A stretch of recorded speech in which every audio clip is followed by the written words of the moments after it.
Anarchy, the breakdown of law and order, a chaotic reign of terror, mob rule and rioting, the collapse of government authority. These phrases ring strange in the ears of Americans, and for good reason. Through the years, America has stood as the world symbol for law and order. Our government is responsive to the will of the people. Our courts and legislatures provide the mechanics for a peaceful redress of grievances. And the policeman on the corner has traditionally been looked upon as a friend, not as the instrument of a tyrant. Anarchy, well, that was something we read about in our newspapers that was always happening in other countries. Perhaps the people in other countries had just reasons to riot against their governments. After all, many of the nations of the world are dictatorships in one form or another. What business was it of ours, anyway? Newsworthy, perhaps, but it could never happen here. Then, in the summer of 1964, widespread rioting and looting suddenly broke out in Harlem, in Rochester, in Newark, in Jersey City, in Philadelphia, Cleveland, and Chicago, all within a few days of each other. It was as though an unseen hand had given the signal. Then, on August 18th, 1965, guns replaced nightsticks in the hands of law enforcement officers as the Watts area of Los Angeles literally burst into a cauldron of insurrection. Thousands of rioters roamed the streets both night and day, smashing and looting, and setting the torch to over 50 square miles of the city. Hidden snipers held police and firefighters at bay as fires raged unabated. At least 35 Americans died in the violence and gunfire. The sheer magnitude of this monstrous madness strained the abilities of the civil authorities, and the California National Guard was sent to Watts with orders to quell the violence with brute force if necessary.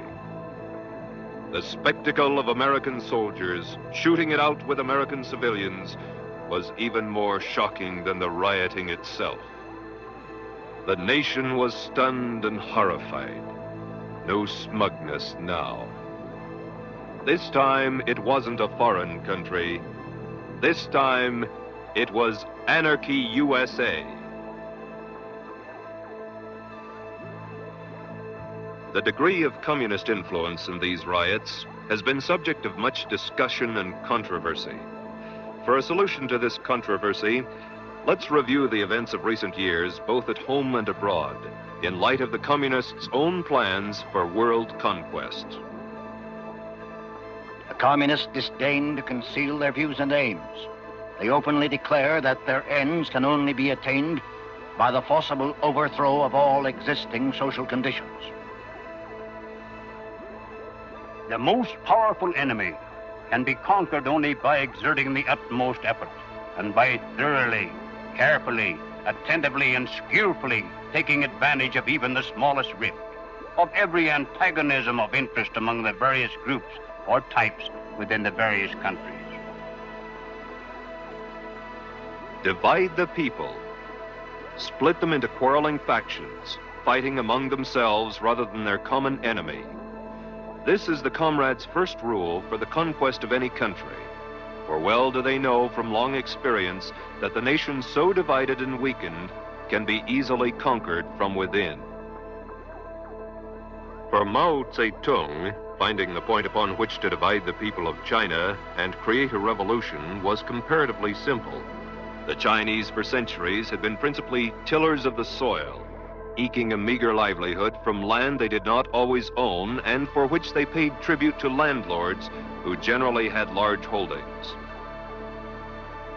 Strong backs and legs were requisite to survival for the great masses who provided the power for China's limited and primitive industry and agrarian economy.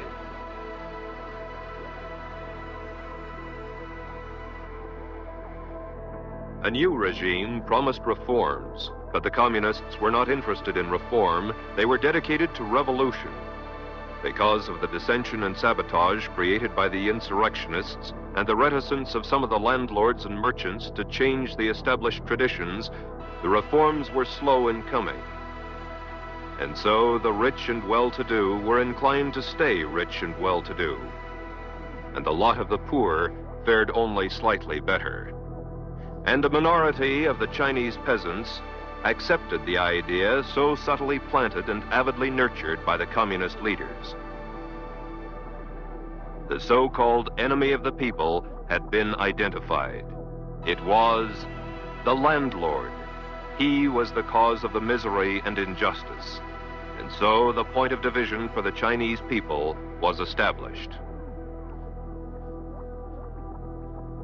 In Cuba, a land accustomed to crisis in government and the decrees of dictators, Fulgencio Batista headed a regime that was the least tyrannical Cuba had known for several decades. Rising levels of education, culture, industry, and commerce were enabling the people to enjoy the highest standards of living in all Latin and South America. Corruption in government there was, but no more than was to be found in many cities in the United States.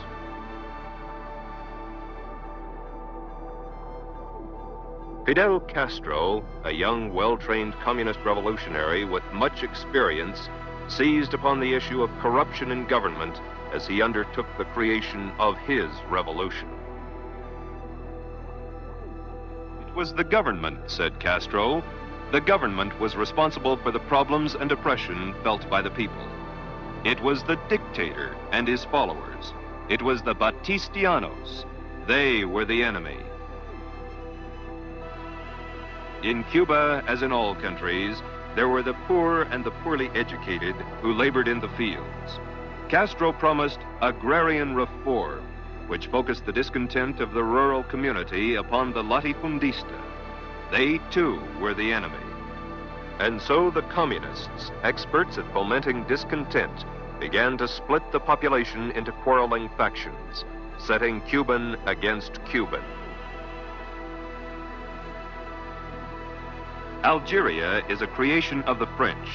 Before the French came to the land now known as Algeria, it was nothing more than a conglomerate of warring tribes. Their constant fighting among themselves for the best pasture land each spring and the best barley land each autumn kept the native population of the area at about 1,500,000 for 14 centuries.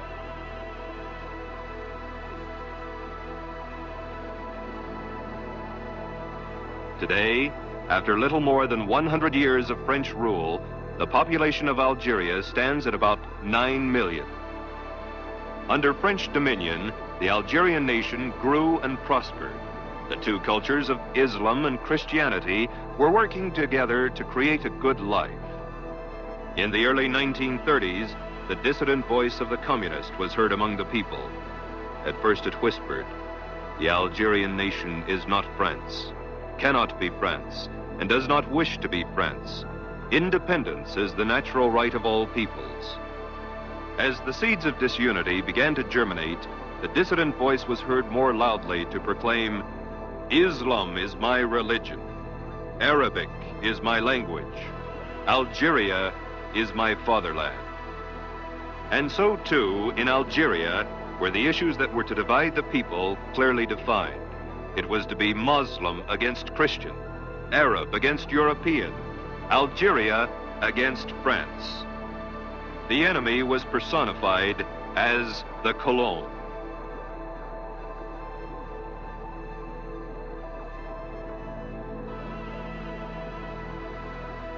With phase one, that of dividing the population, completed, the revolutionists were ready to move into phase two of the communist blueprint for takeover. Create the appearance of popular support. In every country now part of the Red Slave Empire, the actual number of Communist Party members at the time of takeover has been less than 1% of the total population. As Lenin phrased it, communism must be built with non-communist hands.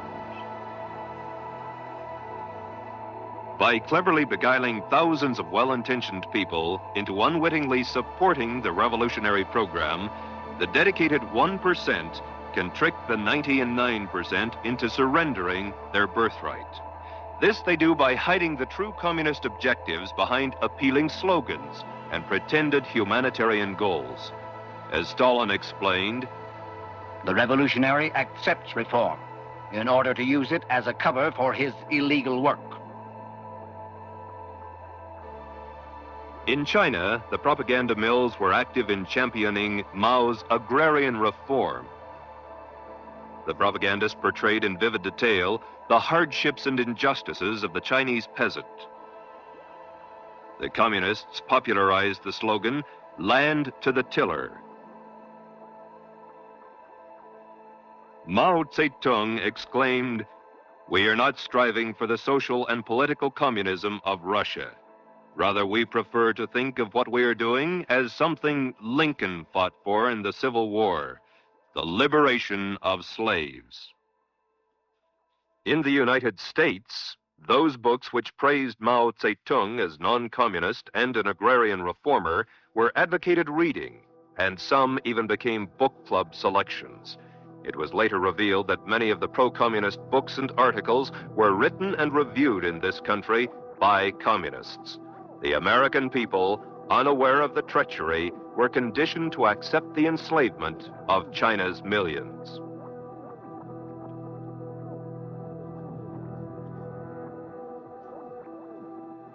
Cubans rallied round the slogan, "Patria o muerte." But perhaps the most widely used slogan was the one later to be used in Haiti and Venezuela, and still later in English in the United States. "Venceremos," we shall overcome. Early in the revolution, Fidel Castro sought to reassure the people of the true nature of the uprising. "I have said very clearly that we are not communists. Our revolution is a humanistic one." The press of the world sang praises of Fidel Castro. Many eulogized him as the savior of Cuba. In the United States, Castro was referred to as the Robin Hood of the Sierra Maestra, that he pursued the same policy of taking from the rich and giving to the poor.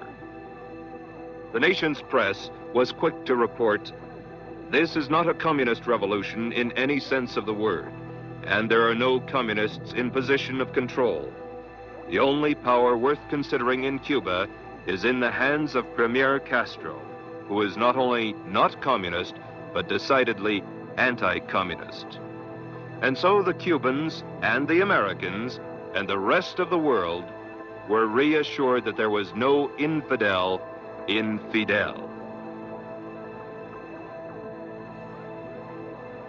In Algeria, more land was owned by Muslims than was owned by the Europeans. Yet the propagandists claimed that the poor Muslims were being oppressed by the wealthy European landowners. The call was for Muslim unity. It was oppression, colonial oppression, the Muslims were to fight. It was to be a holy war in God's cause. The insurrectionists declared that Algerians were an oppressed people living under a tyrannical colonial government, and therefore their revolt was a war of liberation. Since all Algerians held full French citizenship, both Muslim and Christian majorities regarded the idea of liberation as ridiculous. Ahmed Ben Bella, leader of the revolutionists, and 4 companions were arrested by the French and confined as political prisoners. Ben Bella later escaped to Cairo, where he and others set about the task of convincing France, the world, and the Algerians that Algeria needed to be liberated. Then started a systematic reign of terror designed to intimidate the Muslims into going along with the liberation movement. This book was published by the French army in an attempt to alert the free peoples of the world as to the true methods employed by the communist-led insurrectionists. The atrocities shown here were perpetrated upon the Muslims by Ben Bella's rebels parading under the banner of the National Liberation Front, or FLN.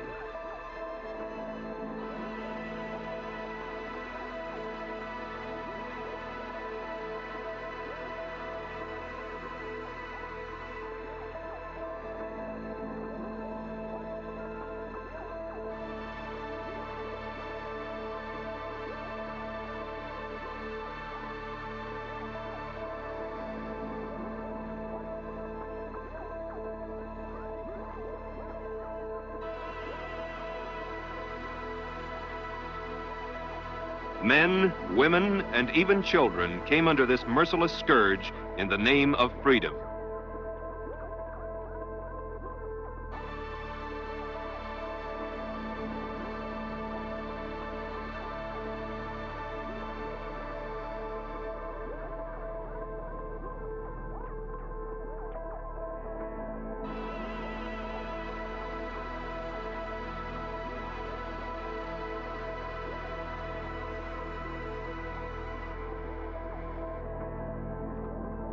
We would never have brought these documents to the notice of public opinion had the torturers not chosen to depict themselves as victims, had the criminals not been transmuted into accusers.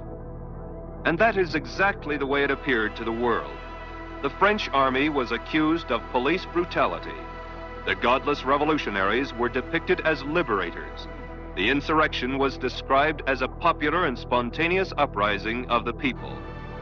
So effective was the programming of this big lie that some of the world's leading citizens were led to give aid and comfort to the enemy that plans to conquer the world.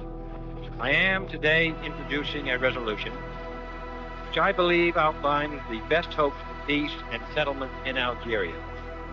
It urges in brief that the President and the Secretary of State be strongly encouraged to place the influence of the United States behind efforts either through the North Atlantic Treaty Organization or through the good offices of the Prime Minister of Tunisia, Sultan of Morocco, to establish the basis for a settlement of an independent personality of Algeria, interdependent with France and the neighboring nations. I believe this to be of vital importance to us. This photo was taken October 15th, 1962 in Washington, D.C. and carried the following caption: Premier Ahmed Ben Bella of Algeria and President Kennedy stand as Ben Bella receives full military honors shortly after his arrival today for talks with the chief executive.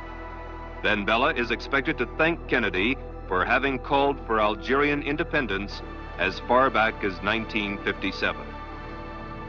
After receiving full military honors at the White House, Ben Bella visited fellow revolutionary Fidel Castro before returning to Algeria. In April of 1964, Americans read in their newspaper, "Far more important facts are that Premier Ben Bella, though very much a dictator, is not a communist."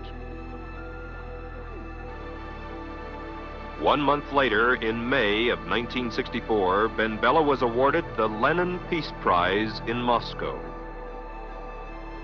2 months later, in July 1964, Communist Ben Bella declared, "We solemnly reply here that our socialism stems from Islam.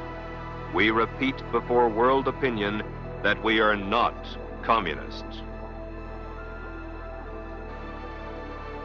After the communists have found some issue or point of difference upon which they can divide the people, get them fighting among themselves rather than their common enemy, the next step is to create the appearance of popular support for the communists' war of national liberation. They have been devastatingly successful thus far. Yet in one country after another, there have been alert, informed individuals who saw the signs, recognized the patterns of conquest, and raised their voices to warn the people. Against just such a contingency, the communists developed the third phase of their blueprint for world domination: neutralize the opposition.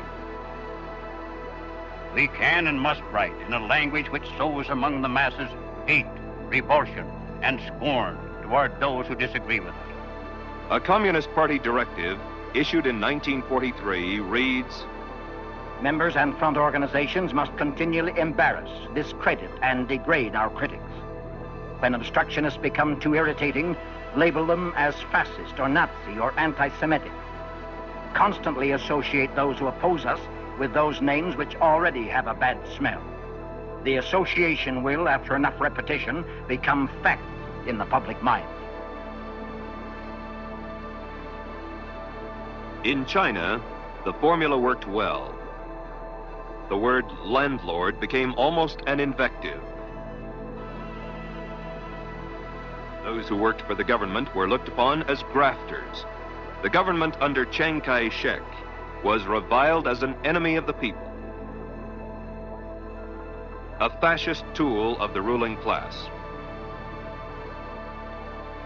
Those who refused to support the agrarian reformers were subject to surprise visits from roving guerrilla bands. The pattern was the same in Cuba. Those who were less than enthusiastic about Castro's reform were effectively branded as Batista followers. The man who spoke up against the revolt was labeled as a counter-revolutionary. Algerians who saw through the fraud and endeavored to warn the nation or their neighbors were vilified as extremists, colonialists, racists, fascists. Torture, death, and the fear of torture and death were also most effective weapons against those who might resist the tyrannical takeover. The number of atrocities committed in the name of freedom upon the Muslim people averaged nearly 20 per day for every day of every month for 7 years. The next step in the communist strategy is the most easily recognized, for it consists of the tactic of getting masses into motion, and thus precipitating mob violence. Master psychologists that they are, the communists know that once the masses are in the streets, it's not too difficult to convert an orderly demonstration into a full-scale riot. They know, too, that when rioting occurs, police and military forces of the government must move to restore law and order, and thus they have the first visible signs of revolution. Riots, demonstrations, street battles, detachments of a revolutionary army. Such are the stages in the development of the popular uprising. The official constitution and program of the Communist Party stated in 1921, "The Communist Party will educate and organize the working masses for mass strikes and mass demonstrations. It is through struggles that the working masses are prepared for the final conflict for power.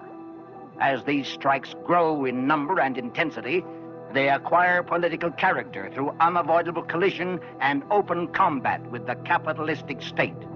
Mass action culminates in insurrection and civil war." In 1964, a communist document taken from the Viet Cong stated, "Get the people out into the streets. Quarrels should be provoked. Youth groups are to be armed with knives and clubs, allegedly to protect themselves in a manufactured tension." In China, as in all countries, the communist appeal was aimed primarily at students, young, idealistic intellectuals, most of whom came from wealthy families who could afford to send them to school. It was from this group that the young communist recruits came who later provided the leadership and backbone for the armed conflict to follow. In Cuba, leftist-oriented students were the vanguard of the organized street demonstrations. Once the masses were in motion, that tenuous line between demonstration and riot, between nonviolence and violence, was easily obliterated. As law enforcement officers sought to restore order, police brutality became the cry of the insurgents. Algeria was more of the same: rallies, demonstrations, marches, and the inevitable flare of violence.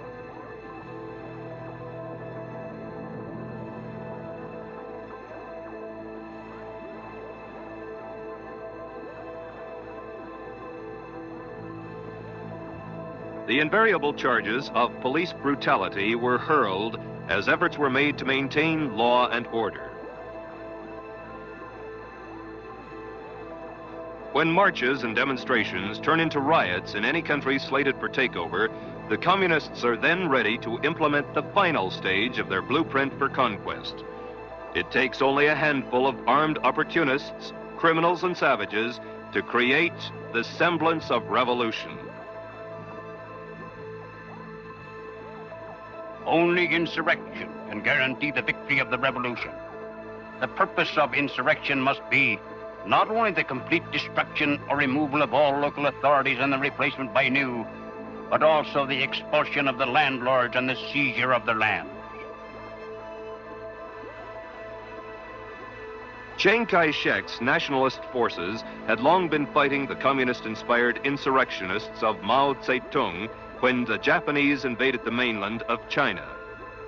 With the end of World War II and the defeat of the Japanese, the United States pressured Chiang into forming a coalition government with the communists. Through a coerced truce and enforced arms embargo, the U.S. disarmed more than 30 divisions of Chiang Kai-shek's nationalist troops. On the other hand, the Chinese communists fell heir to all the arms left by the defeated Japanese. And with the help of added armaments from Russia, Mao was soon able to ride in triumph throughout China and give 400 million Chinese agrarian reform, communist style.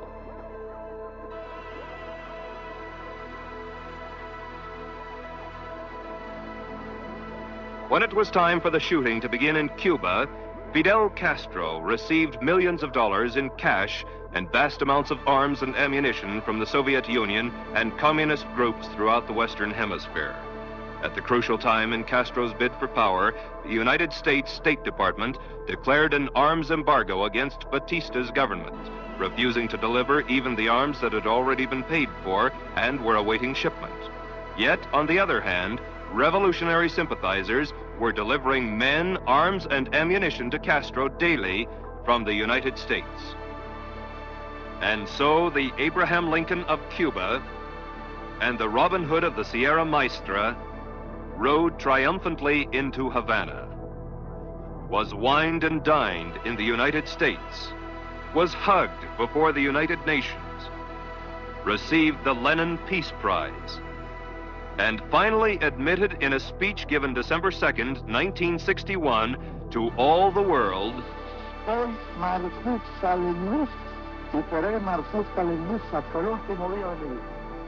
I am a Marxist-Leninist and will be until the day I die. In Algeria, Ben Bella's rebels were fighting their war of liberation with guns and ammunition sent to them through Tunisia and Morocco by the communist bloc countries. And just as the revolution was coming to a head, a slight change in the overall strategy was instituted. In 1958, France's President Charles de Gaulle came to Algeria declaring with outstretched arms, I have understood you. I declare that from this day forward, France considers that in the whole of Algeria, there is only one category of inhabitants, that there are only Frenchmen in the full sense. De Gaulle called for the people to vote on the question of independence for Algeria, and the majority voted to remain French citizens, an integral part of France. De Gaulle said, 3.5 million men and women have cast their votes of confidence. This is a fact that commits France and Algeria to each other for all time. 2 years later, in 1960, the same French president, Charles de Gaulle, was heard to ridicule the Frenchization of the Algerians and to talk of an Algerian Algeria. It didn't take the leaders of the Army of Liberation long to change the talk of an Algerian Algeria into slogans demanding a Muslim Algeria.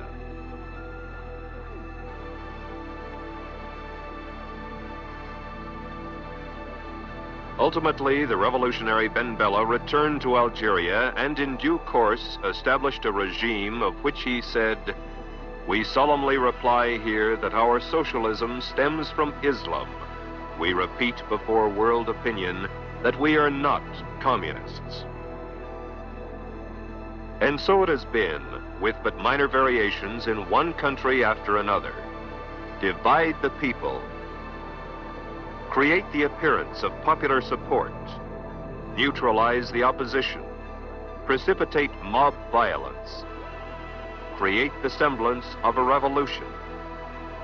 An accurate summary of Lenin's strategy for the conquest of the world is as follows. First, we will take Eastern Europe. Next, the masses of Asia. Then we shall encircle the last bastion of capitalism, the United States of America. We will not have to attack. It will fall like overripe fruit into our hands. By October of 1950, all of Eastern Europe was securely locked behind the Iron Curtain. By the summer of 1954, the greater part of Asia had fallen to the Kremlin's strategy and tactics. And each year, more nations lose their sovereignty to Marxist intrigues or degenerate into Soviet satellites as communism hastens to complete the encirclement of the last bastion of capitalism. And what of the United States? How goes the battle in the land of the free and the home of the brave?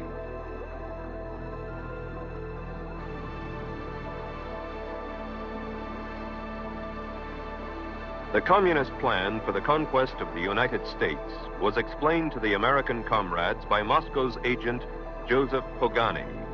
Pogany was sent to this country by Stalin for the specific purpose of laying the groundwork for the agitation that would eventually develop into a Negro revolutionary movement. American Negro Problems was published in 1928 by Joseph Pogany using the alias John Pepper, and carried the official communist line for America. The Workers' Communist Party of America, in its fight against imperialism, must recognize clearly the tremendous revolutionary possibilities of the liberation movement of the Negro people. The Black Belt of the South, with its starving and pauperized Negro farmers and Negro agricultural working masses, with its Jim Crowism, its semi-feudal status, and its political system still bearing the earmarks of the period of slavery, constitutes virtually a colony within the body of the United States of America. The Workers' Communist Party of America puts forward correctly as its central slogan, abolition of the whole system of race discrimination, full racial, social, and political equality for the Negro people. But it is necessary to supplement the struggle for the full racial, social, and political equality of the Negroes with a struggle for their right of national self-determination. Self-determination means the right to establish their own state, to erect their own government if they choose to do so. The Negro communists should emphasize in their propaganda the establishment of a Negro Soviet Republic. In 1934, the communist writers James W. Ford and James S. Allen further defined the Soviet Negro Republic. The actual extent of this new republic would in all probability be approximately the present area in which the Negroes constitute the majority of the population. In other words, it would be approximately the present plantation area. It would be certain to include such cities as Richmond and Norfolk, Virginia, Columbia and Charleston, South Carolina, Atlanta, Augusta, Savannah, and Macon, Georgia, Montgomery, Alabama, New Orleans and Shreveport, Louisiana, Little Rock, Arkansas, and Memphis, Tennessee. These cities, and the cities which lie within their spheres of influence, became known in communist writings as the Black Belt of the South, and were to constitute the nucleus of a future Soviet republic.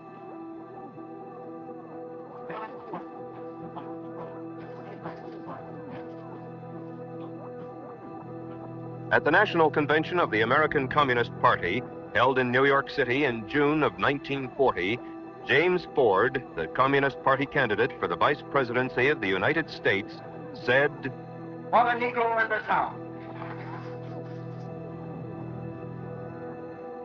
my people, the Negro people of America, have in the Communist Party their best defender, the unfailing champion of their cause. I accept this nomination for Vice President of the United States."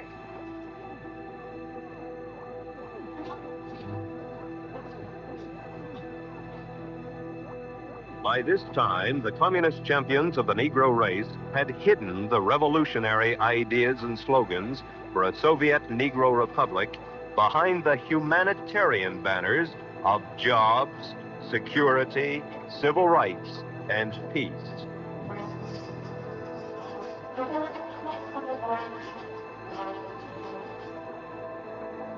These humanistic issues were to provide the friction necessary to divide the American people and lay the groundwork for revolution. I am Leonard Patterson. When I was a young man, only 23 years old, I joined the Communist Party. I was a member of the National Executive Committee of the American Young Communist League. In 1930, I was the official communist candidate for election to New York State Assembly. I knew Gus Hall and other top-ranking American communists very well because I trained with them at the Lenin University in Moscow. I joined the party because I honestly thought the communists were trying to help American Negroes. I broke away from the party when it became clear to me what the communists were really up to was to use the Negro people in this country as counterparts in a violent and bloody revolution aimed at the establishment of the American Soviet dictatorship. It was that simple, and it is still that simple today.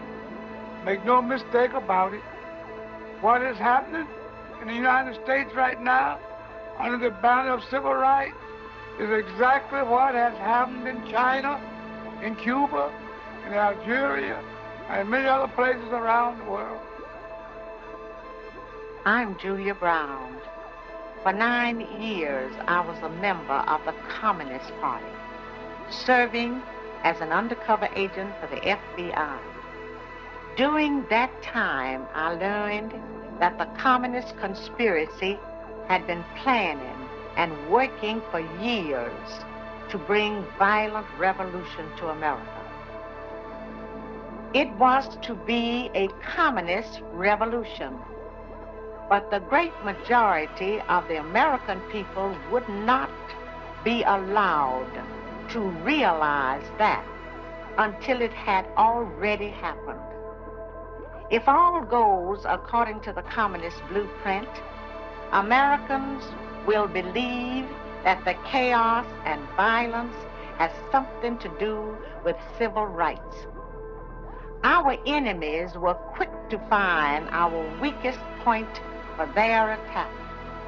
They knew that racial differences could provide them with an excellent wedge to divide our people. Their strategy simply has been to keep hammering on that wedge, to drive it deeper into our social structure, to open all wounds that have long since healed, and deliberately to create new ones wherever they can. Now, he acts like a good nigga for the white folk. But I tell you, I don't want to even be around no more good niggas. I'm with them good Negroes. That's what they call Rodriguez, a good Negro. I want to be with the bad niggas, because I know what's happening with the bad niggas. That's where I want to be. I want to be with the niggas. I want to be with the bad niggas that don't want to ride on the back of the bus no more. And this is what I don't believe to call you. The bad niggas is not going to work for $18 or $20. No, I want to be for the bad niggas who going to register and vote. I want to be for the bad niggas going to swim on any God's beach where water is flowing. I want to be with somebody.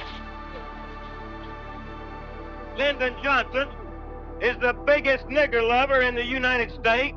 Amen. He may think that he can use his Justice Department with Bobby Kennedy at the head of it, and he may think that he can use J. Edgar Hoover and the FBI and the Army to force us white people here in St. Augustine and other parts of the nation to mix up with niggers, but if he sends troops in here and puts a bayonet behind every one of us, we still will not mix up with a bunch of black savages.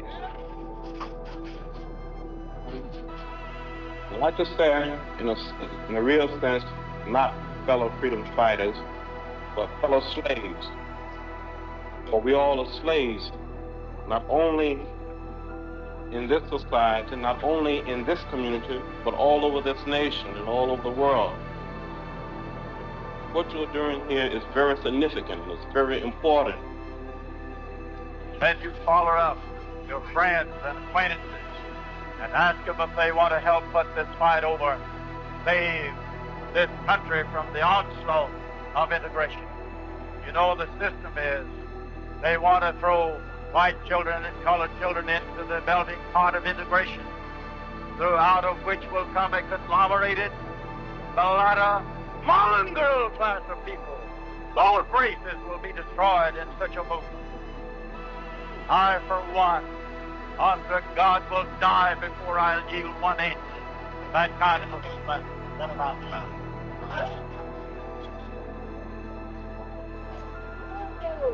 And not only has the black man got a champion and call him Martin Luther King, we call him Roosevelt.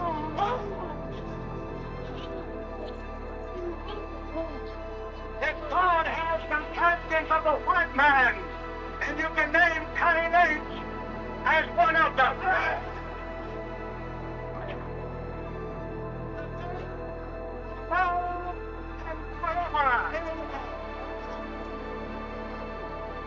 And if this little person can fill the niggas out, I'll go all day for him, that the white man can be straight up when he fights for us.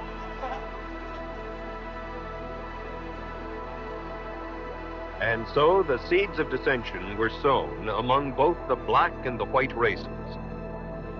And inexorably, the people of the United States were being divided according to plan.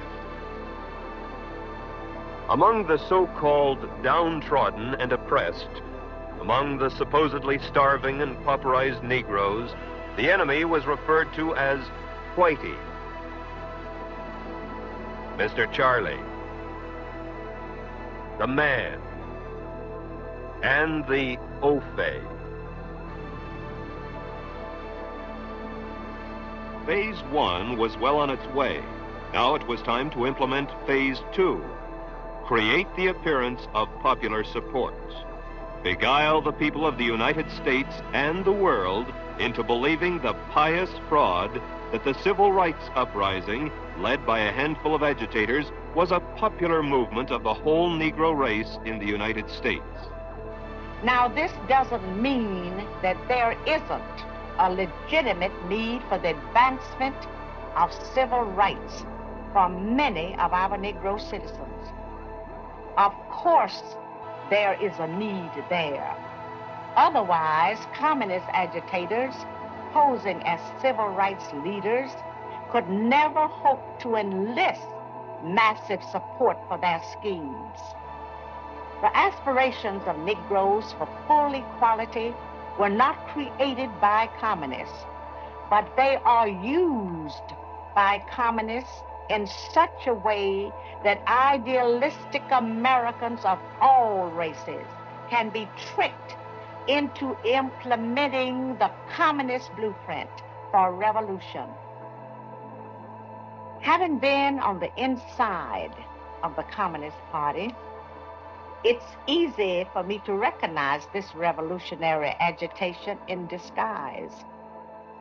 But the average American finds it's hard to believe that something as worthy and noble sounding as a civil rights movement could possibly be a communist maneuver. Communism must be built with non-communist hands. The revolutionary accepts reform in order to use it as a cover for his illegal work. By concealing the true communist objectives behind appealing slogans and pretended humanitarian goals, the conspirators are able to dupe hundreds of uninformed opportunists and misguided idealists into supplying the non-communist hands needed in the overthrow of this republic. Thoroughly deceived, some of the Negroes cry for liberation through the slogan, "Freedom Now."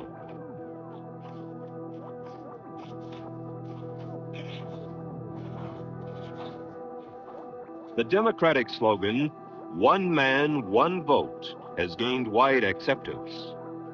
But perhaps the most popular slogan is Venceremos, the rallying cry of the deluded peasants of Cuba, Haiti, and Venezuela. Venceremos, we shall overcome, is now the rallying cry of the deluded peoples of the United States.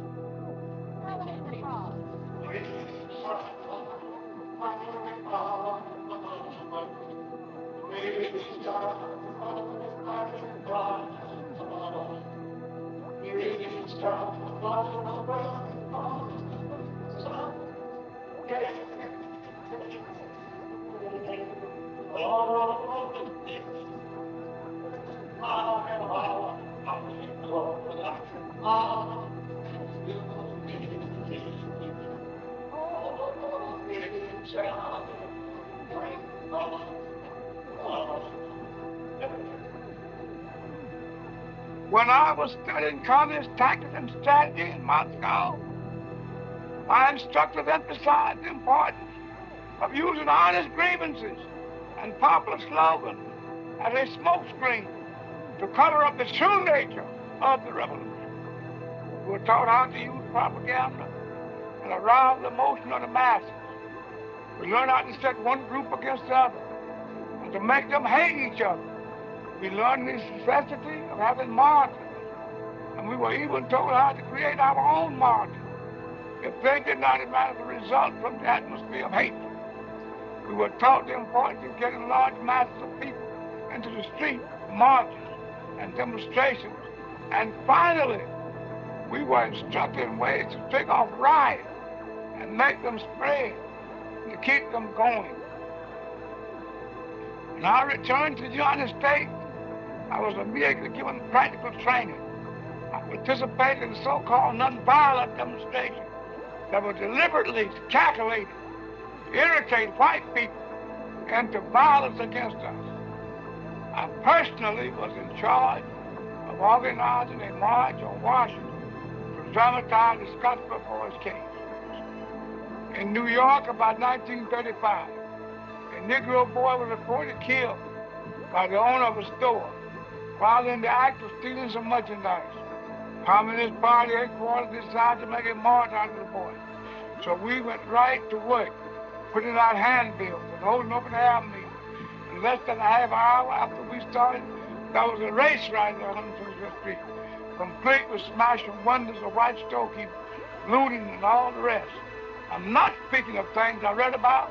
These are things I personally participated in.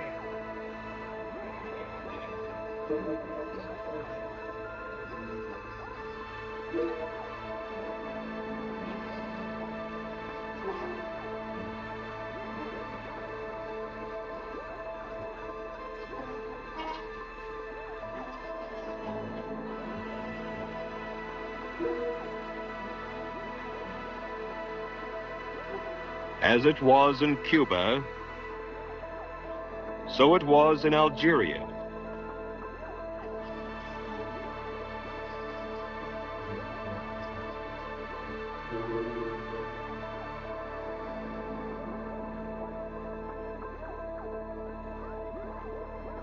And so it is in the United States. In Jackson, Mississippi, Medgar Evers, State Field Secretary for the NAACP, was shot in the back by an unknown assassin as he was entering his home. After lying in state in Mississippi, the body of World War II infantry GI Medgar Evers was sent to Washington, D.C. for burial in Arlington National Cemetery. Now a victim of the very communist agitation he had helped promote, Medgar Evers was able to further serve communist purposes by being glorified as a martyr in the supposed fight of the Negro people for freedom and justice.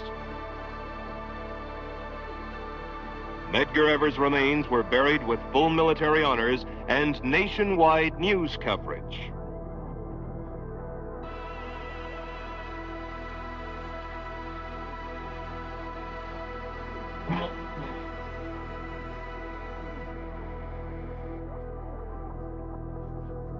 As it was in Cuba,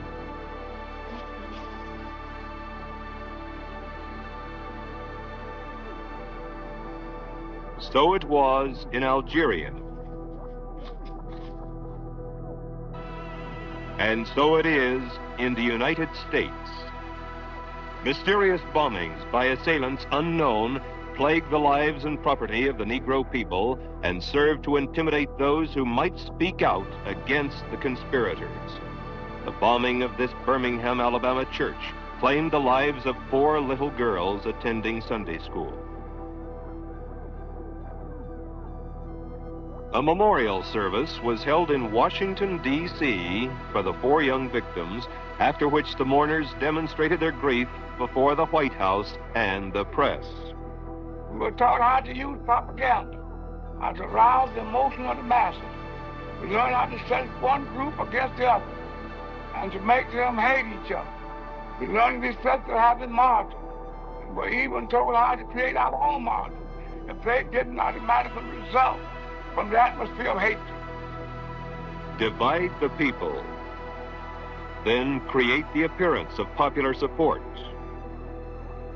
And if any of the alert, informed citizens call attention to the true revolutionary goals behind the humanitarian slogans, move into phase 3 and neutralize the opposition. One effective way to neutralize any opposition is to liquidate it.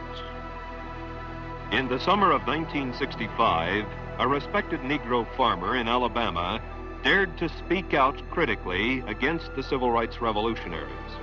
In this cabin in late August, 87-year-old Perry Smaw struggled with an assailant who said he had come to get Perry's tongue. The aged Negro's skull was crushed with a cast-iron frying pan, the attackers striking with such force that the skillet was broken.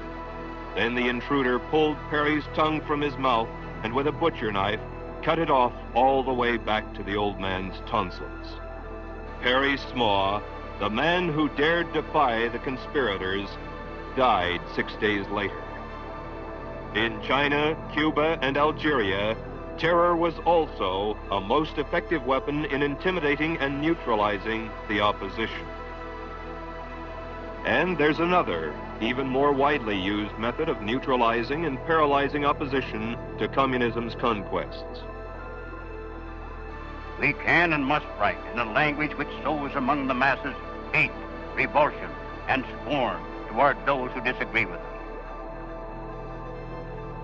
Members and front organizations must continually embarrass, discredit, and degrade our critics. When obstructionists become too irritating, label them as fascist or Nazi or anti-Semitic. Constantly associate those who oppose us with those names which already have a bad smell. The association will, after enough repetition, become fact in the public mind. By duping the American public into turning a deaf ear to the voices of warning because the topics were controversial or because the patriots themselves had been ridiculed as extremists, racists, fright peddlers, the conspirators were ready to move one step closer to their hidden goals by precipitating mob violence.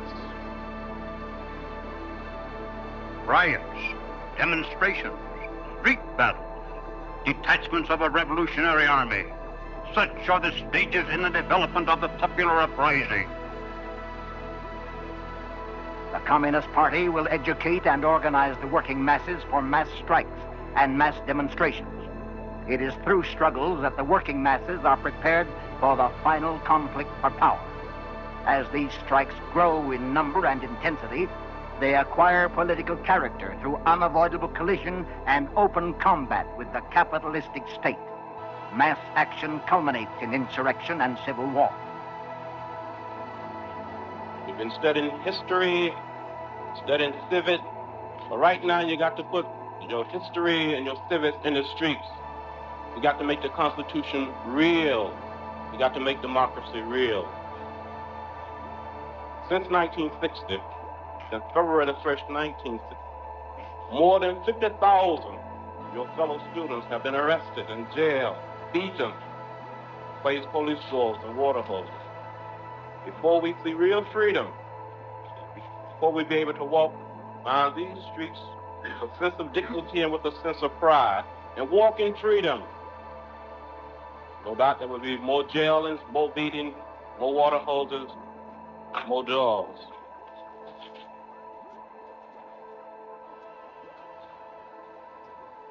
The other thing is this: we are determined that this city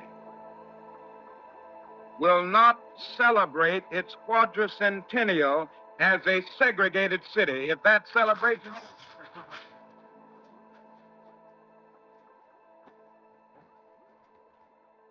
We plan to use everything within our power and all of the nonviolent weapons at our disposal to dramatize this blatant injustice and to demand that the federal government not put a cent in this city unless it decides to face the realities of desegregation.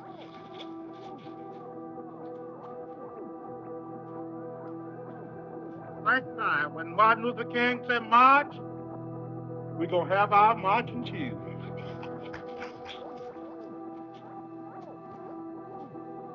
And you know, they've kicked us around a long time, haven't they? And so many of us we've come up in life without any shoes at all. And if it becomes necessary for us to march without shoes, we'll march barefooted.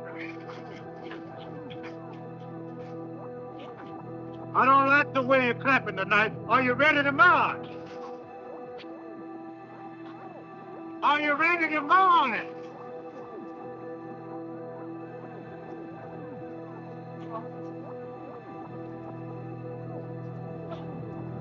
Then we are not afraid of dogs. Are we, children? So many of us, we were raised up with dogs.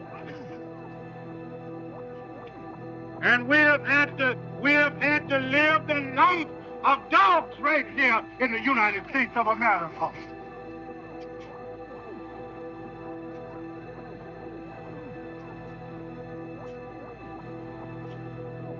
I want you to raise your hand high tonight. Everybody that's ready to march, raise your hand high.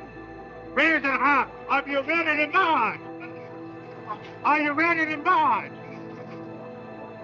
If you're ready to march, I want you to raise both of your hands above your head. I want you to stand up on your feet. Keep your hands high. Now bring them together and step up together. Everybody wants. Everybody wants. Everybody.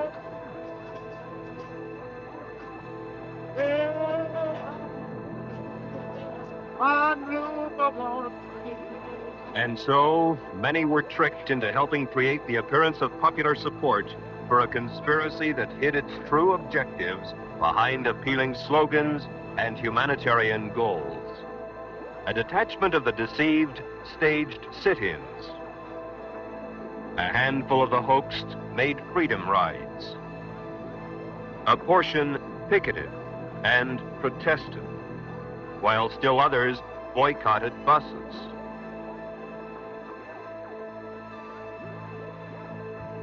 And then more of the deluded mobs marched and demonstrated.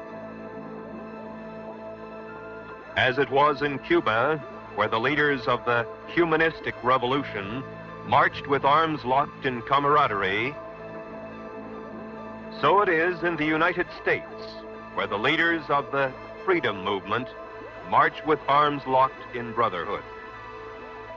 As it was in Cuba, where the comrades marched arm in arm to shouts of Venceremos, so it is in the United States, where the brothers march to the strains of We Shall Overcome.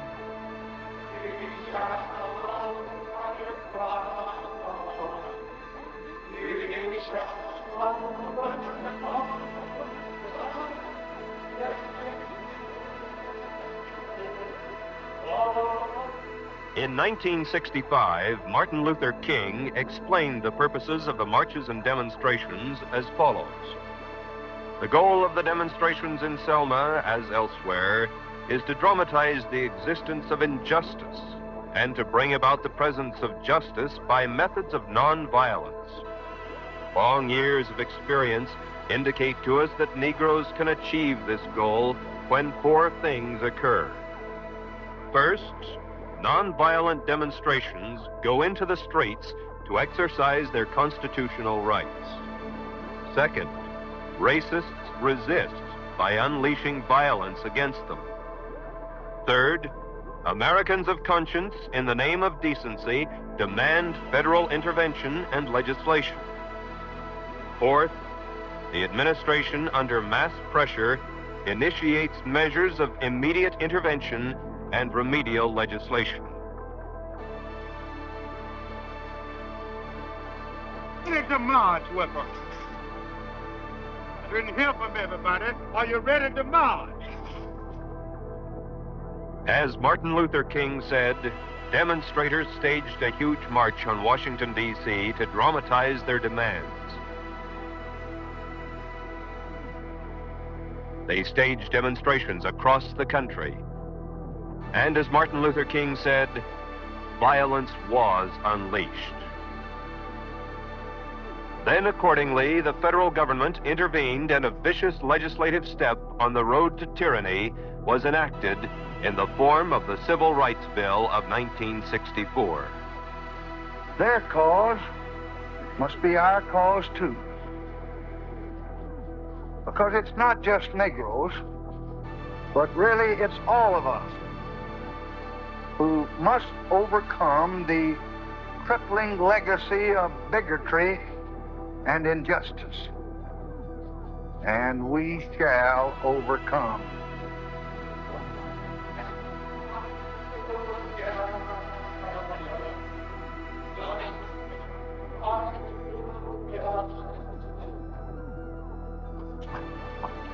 Now we mean business. Are you ready to march with us?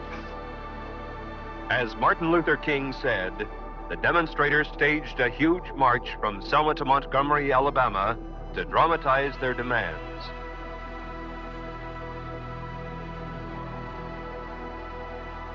They staged demonstrations across the country. And as Martin Luther King had said, violence was unleashed against them. Then, accordingly, the federal government intervened, and still another vicious legislative step toward tyranny was enacted in the form of the Voting Rights Bill of 1965. And these enemies too, poverty, disease, and ignorance, we shall overcome.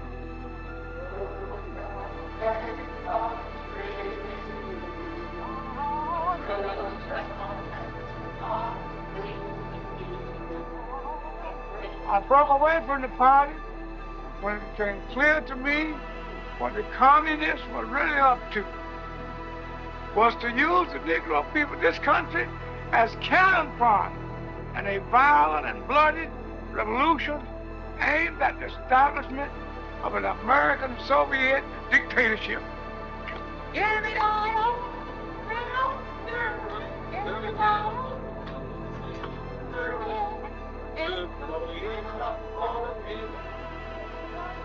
It was to be a communist revolution, but the great majority of the American people would not be allowed to realize that until it had already happened.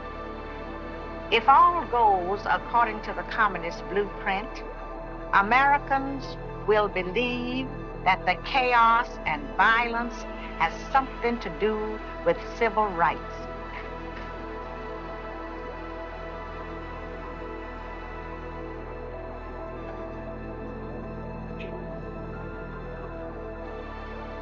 Make no mistake about it.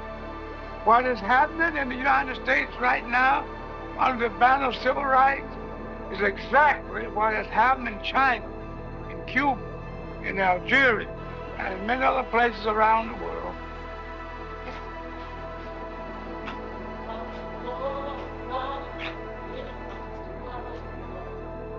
The goal of the international communist conspiracy is world domination.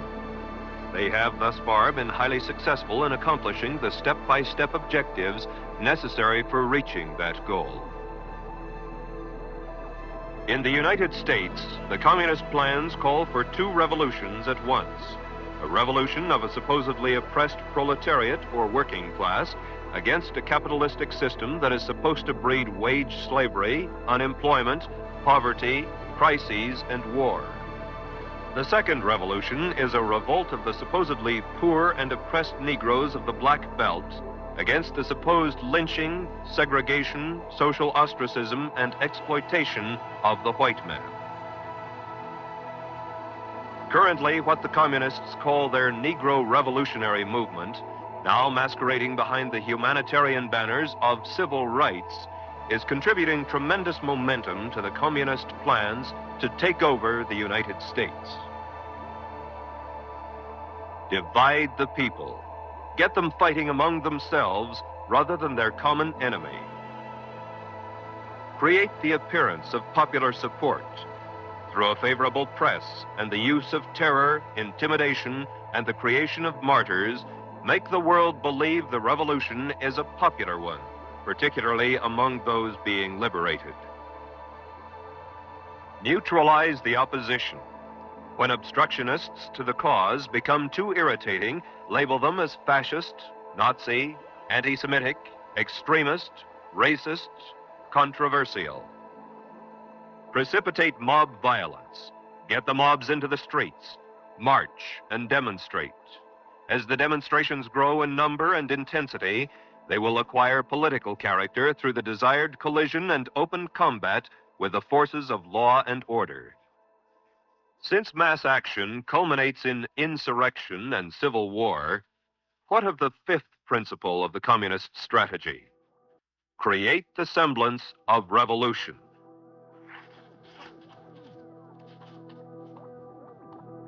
Had not this rotten, fascist, racist cop, lieutenant, that killed a young cowboy, had he not killed the boy very well might have died in South Vietnam in the name of freedom.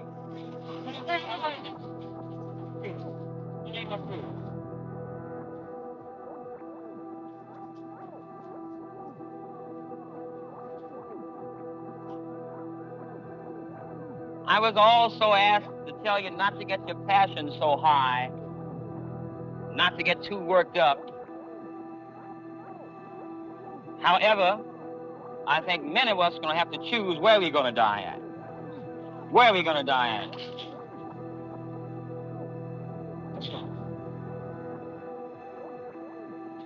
We're going to have to decide whether we're going to die on the streets of the United States or in South Vietnam. I would choose the United States myself. I would choose the United States myself.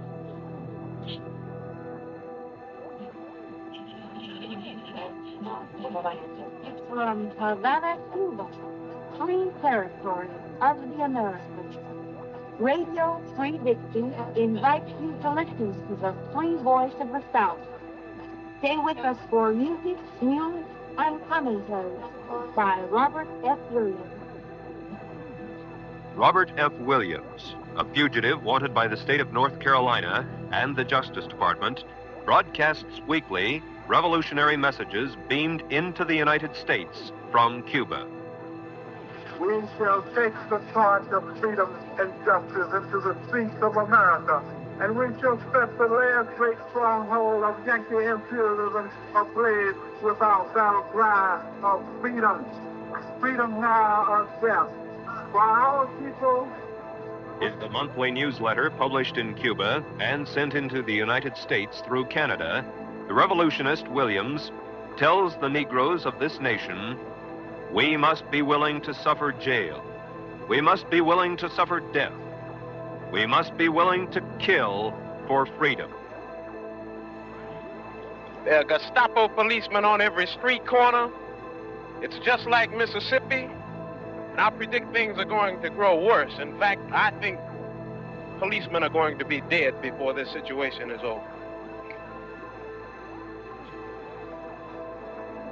During the summers of 1964 and 1965, the demonstrations became riots, finally culminating in the worst race riot in this nation's history in the Watts district of Los Angeles.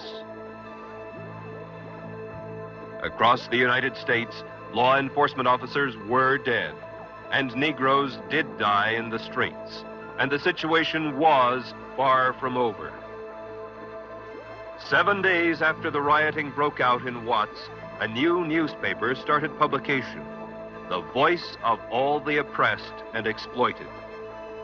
Calling for the workers of the world to unite, this new voice of the people declared that all the people of the U.S. who oppose U.S. imperialism wish to thank the Communist Party of China and the Chinese people for their pledge of support for the people of Los Angeles in their struggle against U.S. imperialism.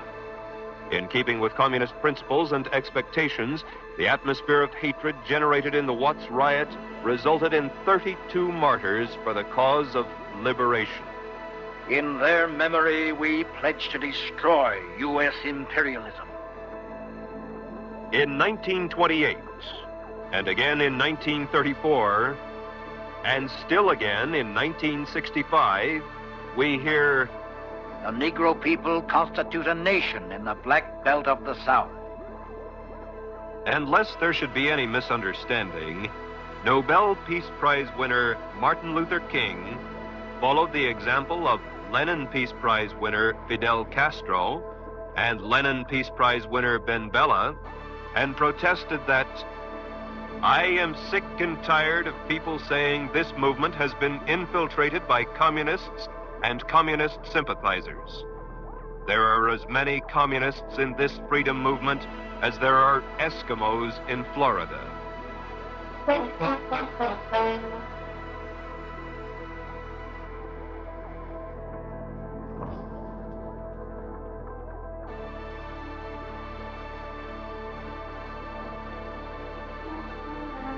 In the past hour, we have offered only a brief survey of the material that's available to support the charge that the civil rights movement, as we know it today, is simply part of a worldwide movement organized and directed by communists to enslave all mankind.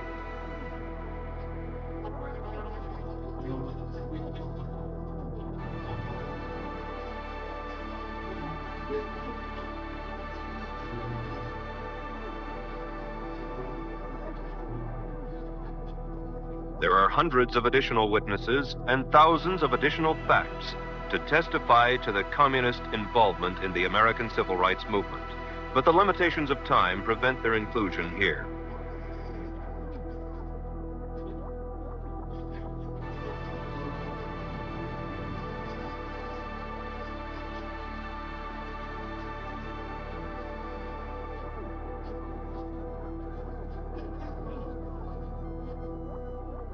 We urge you to continue your studies of these unpleasant truths and gain a more complete understanding of the conspirators' plans to subjugate the United States. Begin by reading It's Very Simple, The True Story of Civil Rights by Alan Stang, The Civil Rights Packet, and the other books and pamphlets on civil rights that are available from one of the American opinion libraries across the nation. We also urge you to resolve first that you will not fall victim to the communist plot to set race against race, American against American. And second, that you will now join with other patriots in a positive program and concerted action to save for our children and their children this once glorious country and humane civilization which we ourselves inherited.